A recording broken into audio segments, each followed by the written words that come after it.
ఇవాళ మా ఇంట్లో స్పెషల్ సాంబార్. సాంబార్కి కావాల్సిన పదార్థాలు చూస్తాం. టమాటాలు, పచ్చిమిర్చి,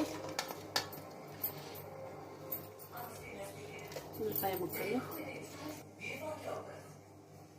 సొరకాయ ముక్కలు, కొంచెం జీలకర్ర, కొంచెం పసుపు, తగినంత ఉప్పు, కొంచెం కారం, కందిపప్పు, మెత్తగా ఉడికిన కందిపప్పు వేసుకుందాం. చింతపండు పులుసు,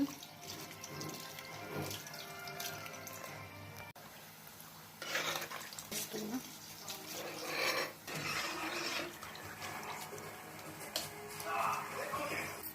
ఇట్లా పోసి పెట్టినాక మూత పెట్టుకుందాం మసలేదాక. మెంతాకు. ఫ్రెండ్స్, సాంబార్ని చూడండి ఎలా మసులుతుందో. గుమ్మగుమ్మలాడే సాంబార్ రెడీ అవుతుంది. కొంచెం జీలకర్ర. మనం ఇది పోస్ట్ చేసుకోవడానికి కొంచెం మసులుతుందిగా. కొంచెం వెల్లుల్లిపాయ, జీలకర్ర కొంచెం వేసుకుంది.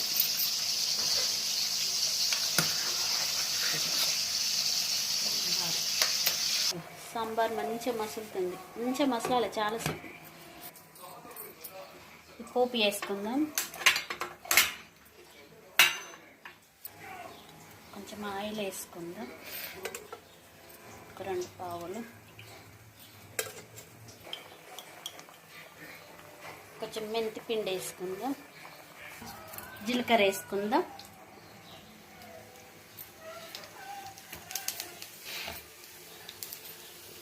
కొంచెం ఎల్లిపాయది ఇప్పుడు దంచుకున్నా కదా ఎల్లిపాయ.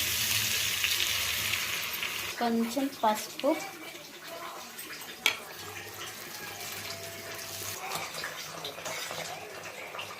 చూసారాక ఫ్రెండ్స్ ఎట్లా ఏ కలర్ వచ్చింది సాంబార్. చాలా దగ్గరికి రావాలి. ఇంకా వేసుకుందాం.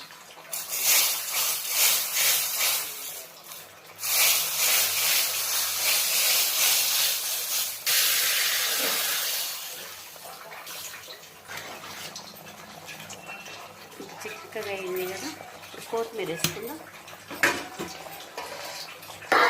కొత్తిమీర. ఇవి మిరపకాయలు కోసుకేయకుండా నూనెలో వేయించుకుని మిరపకాయలు.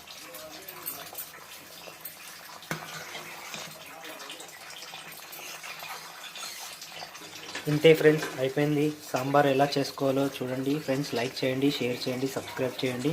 మీకు ఇంకేమైనా కర్రీస్ వండాలంటే మీరు కామెంట్ చేయండి ఫ్రెండ్స్. వెరైటీగా చేద్దాం మనం. సాంబార్ 10